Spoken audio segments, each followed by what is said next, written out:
My name is Arthur Hale. I'm 81 years old. My brother died 3 years ago, and I'm still learning what forgiveness actually costs when you wait too long. I don't say that for sympathy. I don't need it. At this age, you stop collecting things like that. You start setting them down. Most mornings now are quiet, too quiet. I wake up before the sun, sit at the kitchen table, and drink coffee that's gone cold by the time I remember it's there. There's a chair across from me that stays empty. Not just now. It's been empty a long time. I used to think forgiveness was something big, something you announced, something you earned or granted like a stamp of approval. I was wrong about that. I didn't learn the truth until my brother was already gone. His name was Thomas. Everyone called him Tom. He was 2 years younger than me, which meant growing up I was always the one who knew better, even when I didn't.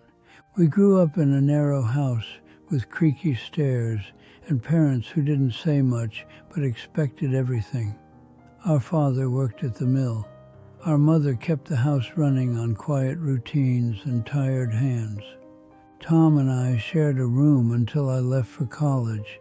2 beds, a thin wall between us and the rest of the world. We fought like brothers do, over noise, over space, over nothing that mattered. But we also knew each other in ways no one else ever did. I knew how he breathed when he slept. He knew when I was lying even before I did. When I moved out, I thought that closeness would just stretch, not fade, like a rubber band. I thought it would always snap back. Life didn't work that way. In my 20s, I was busy proving myself. Work mattered. Being seen as reliable mattered.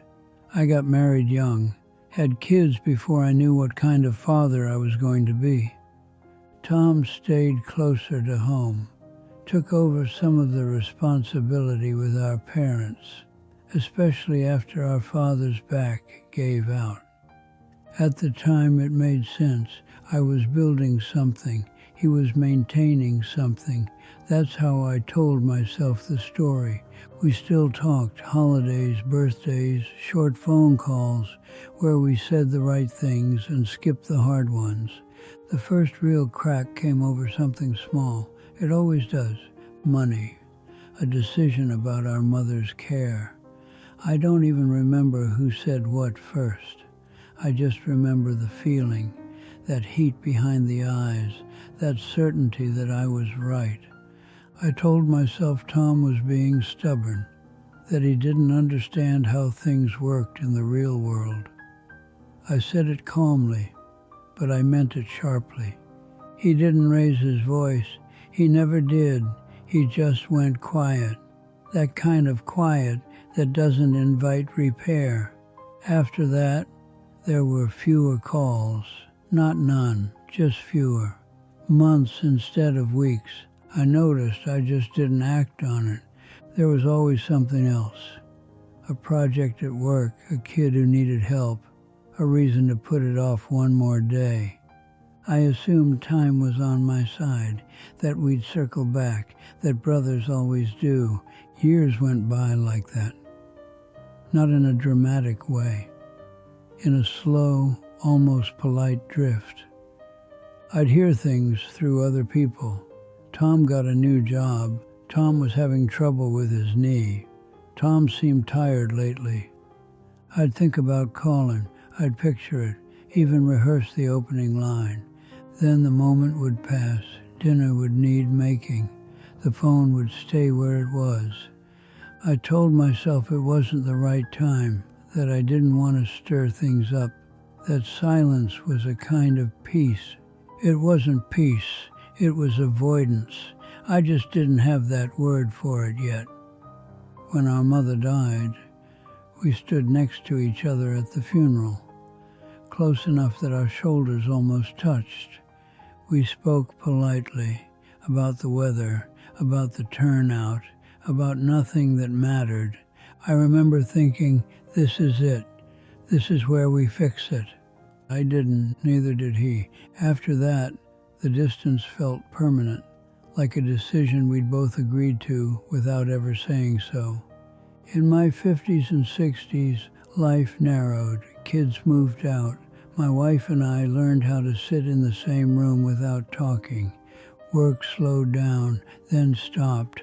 That's when the quiet gets louder. That's when old things start knocking. I'd think of Tom in the evenings, wonder what his days looked like, if he still took his coffee black, if he ever thought about me. I told myself he knew how to reach me, that the door worked both ways. That's another thing I learned too late. Doors don't stay open on their own. The call came on a Tuesday, a mutual friend, his voice careful. Tom had been sick, cancer, fast-moving.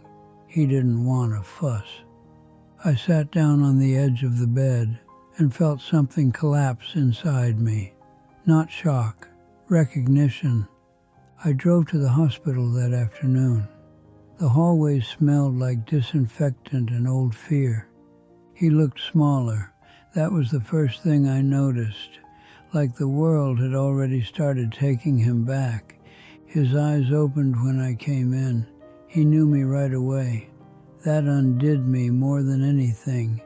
We didn't talk about the past. Not really. There wasn't time for a grand clearing of the air. We talked about small things, weather, old neighbors, the way people vanish. At one point, he reached for my hand. His grip was weak, but deliberate. He said, "I'm glad you came." That was it. No accusations, no speeches. I wanted to say everything. I wanted to explain, to apologize properly, to fix it. But the words didn't line up in time. They never do. He died 2 days later. I stood at his graveside and felt the full weight of what I'd postponed. Forgiveness doesn't mean much when there's no one left to receive it. For a long time after, I carried anger, not at him, at myself. I replayed moments, imagined different choices, different phone calls. But the truth is simpler and harder. I wasn't brave enough when it mattered. Forgiveness, I've learned, isn't about being right. It's about staying connected even when you don't feel understood. It's choosing the discomfort of a hard conversation over the comfort of silence. I thought forgiveness was something you offered after the other person admitted fault. I thought it required balance. What it really requires is presence, showing up before the story is finished. There are things that can't be fixed. That's not pessimism. It's just age.